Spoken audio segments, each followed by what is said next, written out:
Hello everyone, আমি সাগরিকা চলে এসেছি আর একটা নতুন ভিডিও নিয়ে। তো আজকে বাড়িতে বানিয়েছিলাম ফুচকা, তো সেই ভিডিওটাই তোমাদের সাথে শেয়ার করব।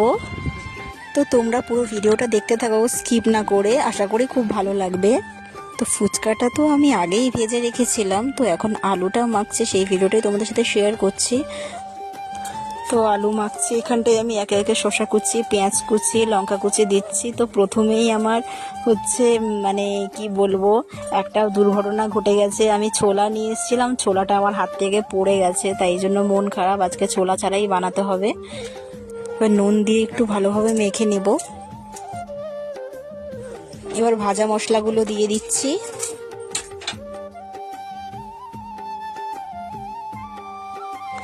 তো ফাইনালি আমার আলু মাখা কমপ্লিট। তারপর আমি একটু উপর থেকে ঝুরি ভাজা ছড়িয়ে দিচ্ছি। আলু মাখা রেডি।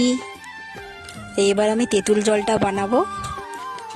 তেঁতুলটা তো আমি আগে থেকে ভিজিয়ে রেখেছিলাম, তারপরে এটাকে ভালোভাবে মেখে নিয়ে ভাজা মশলা দিয়ে ভালোভাবে মিক্সড করে একটু জল দিলাম। তারপর স্বাদ মতো নুন মিশিয়ে নিলাম। তো ফাইনালি আমার তেঁতুল জলও রেডি। তো আমি সাজিয়ে দেখাচ্ছি পরপর আলু মাখা, তারপর হচ্ছে তেঁতুল জল, আর আগে থেকে ভেজে রাখা ফুচকা।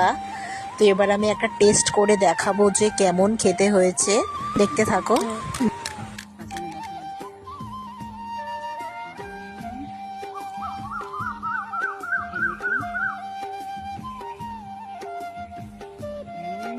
আচ্ছা, আমার মুখের রিয়াকশন দেখে তো তোমরা বুঝতেই পারছো যে কতটা ভালো হয়েছে। আমার ভিডিওটা যদি ভালো লেগে থাকে অবশ্যই একটা লাইক করে পাশে থাকবে, আর হ্যাঁ, ফলো করতে কিন্তু ভুলো না।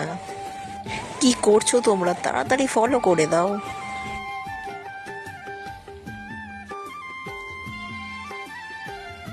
কেমন হয়েছে ফুচকা? তো আজকের ভিডিওটা কেমন লাগলো অবশ্যই জানাবে। Thanks for watching, by.